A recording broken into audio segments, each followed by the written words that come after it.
How did the oddity known as the lion lamp become one of the most famous lamp patterns of arguably the best manufacturer of patterned glass lamps? Well, to understand it, we have to go back in time to 1902. This is the story of Consolidated's delightfully esoteric lion lamp. You are watching the channel for Fenton glass, lamps, and Victorian style, with your host, James Bartosh.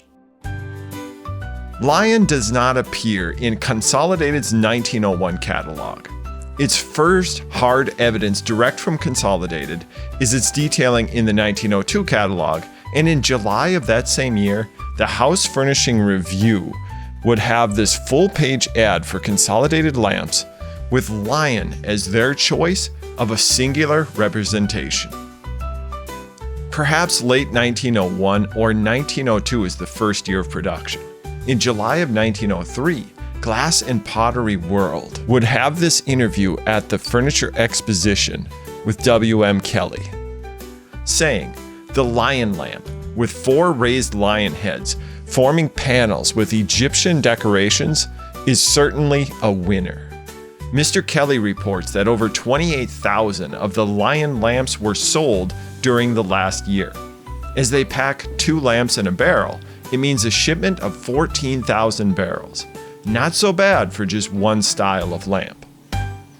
While lion can be found if you watch the auctions, none of these lamps are exactly common. In fact, I see dozens of reproduction lions to every one original that pops up. Just think how many were broken or simply thrown out over the decades. How many descendants of original owners pulled a lion out of the attic and said, "What do we do with that ancient thing?" The truth is, lion is beautifully ornate, but it is a style all itself. And think about it. That's a Victorian home in a nutshell. Victorian houses often had all kinds of special rooms. The unifying commonality being that ornate, maximalist style, but each room often having different color themes or style motifs. While the parlor is probably done up by the lady of the house, the library was the man's socializing area, or perhaps in larger houses, in more specialized rooms like smoking or billiard rooms. How perfect would one of these lion lamps be in such a setting? Victorians loved the idea of world travel, exotic scenes, taxidermy, and big game hunting. These were new hobbies, and sharing stories of exotic places was likely all the rage. Is this the key that made lion so popular? Or is this simply an awesome lamp, no matter whose eyes are beholding it? I had to scrub a layer of paint off the solid brass components, but they can always shine up like new with a little effort. The font crown is a true spill ring, being solid with no perforations, so that it does protect your base glass from the kerosene. And it has a nice beaded edge. There are 4 lion heads in the top, 4 in the bottom, totaling 8 lions and 8 scenes, which are all the same, applied in a stencil transfer-wear type manner, though the clarity of their application can vary from lamp to lamp. The lower scenes are 2 oasis-type landscape scenes, an awesome tent scene where it looks like one traveler is telling a story to 2 seated listeners, and a scene of camels leaving the pyramids, which has a similar scene on the top globe. The pyramid scene is probably the most memorable, and is probably why the author of that article for the Furniture Exposition said they are Egyptian scenes. In reality, the scenes are probably meant to be several different exotic safari-type scenes. This prominent top globe scene sure seems like India, with the elephants dressed up the way Asian elephants would be, and riders leaving a building reminiscent of the Taj Mahal. A tiger in the bush and a lion in the bush round out the final scenes on the top globe, each with hunters in the background.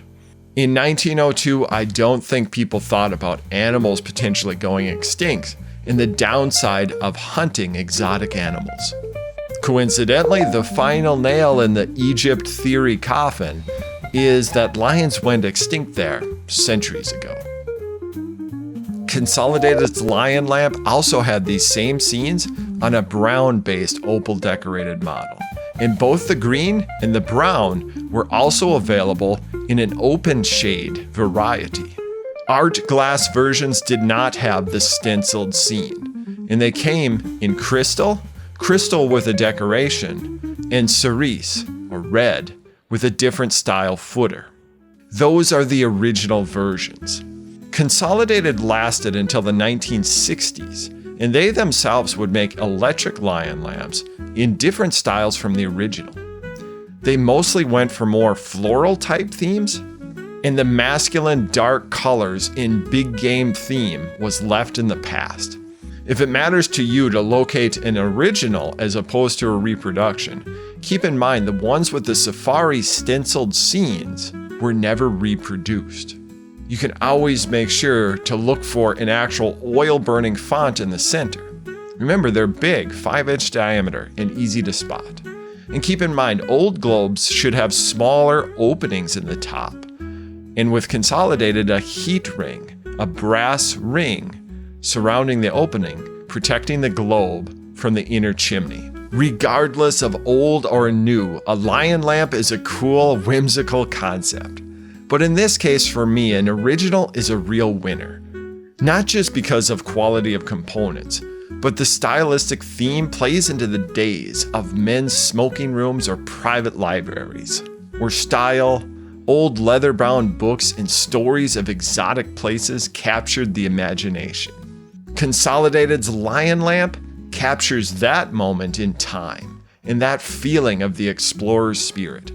Before the South Pole was reached, before Everest was explored, we imagined the blank spot on the map in our minds so that we could go there, come back, and tell the stories of what we found around the lamplight. Thanks for watching this featurette on the antique patterned glass parlor lamp, Lion, made by the Consolidated Lamp and Glass Company, circa 1902 to 1905. Right here on the channel for Fenton glass, lamps, and Victorian style.